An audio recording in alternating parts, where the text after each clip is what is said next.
जिंदाबाद जिंदाबाद जिंदाबाद कैंची छाप जिंदाबाद जिंदाबाद जिंदाबाद कलाकार के सम्मानित जनता जिंदाबाद जिंदाबाद जिंदाबाद पवन भैया जिंदाबाद जिंदाबाद जिंदाबाद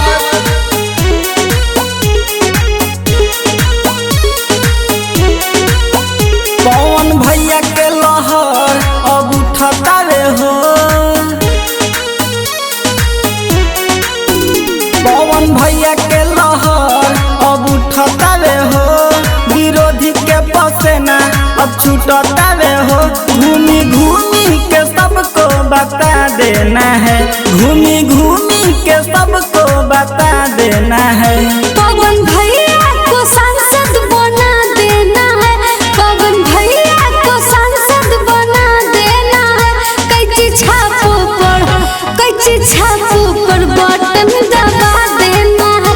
सब विरोधियन को अंगूठा दिखा देना है। हर जोर जुर्म के टक्कर में संघर्ष हमारा नारा है।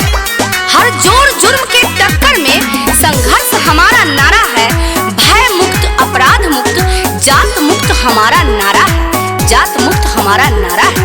सबका से अच्छा दिलवा के सोचा बारे अपन पवन भैया नु हो।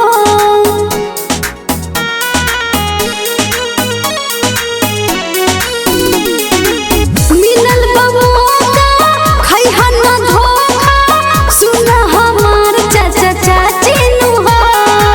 विजयी के झंडा लहरावे के बाहो, एकजुटा हो के जितावे के बाहो।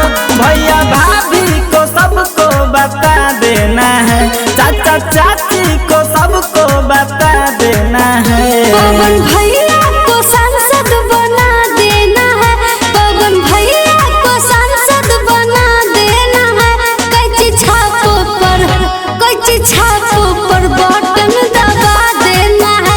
काराकाट से विजयी बना देना है। जो हमारे मन से आपका मन मिला दे, जात पात का बंधन मिटा दे।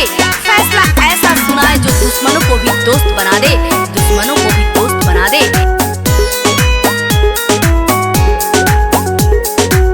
इनके जिताए संसद बनाए, अपन काराकाट में विकास हो जाए।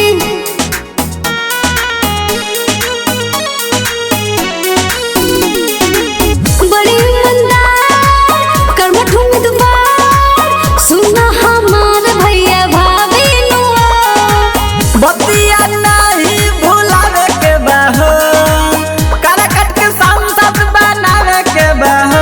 माला विजयी के गले पहिना देना है, माला विजयी के गले पहिना देना है।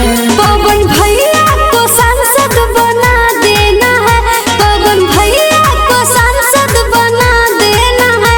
कैंची छापो पर बटन दबा देना है। काराकाट से विजयी बना देना है। किसी भी तरह के प्रचार प्रसार कैसेट बनवाने के लिए आप संपर्क करें Sur Sangam recording studio, Sahebganj Deoria road, Hero agency के सामने। और आप चाहते हैं जानदार शानदार प्रचार कैसेट बनवाना तो जल्दी संपर्क करें Sur Sangam recording studio, Sahebganj Deoria road, Hero agency के सामने। प्रकाश चंद्रवंशी से किसी भी तरह के स्टार के आवाज में आप प्रचार कैसेट बनवा सकते हैं। अधिक जानकारी के लिए आप संपर्क करें 7352676438।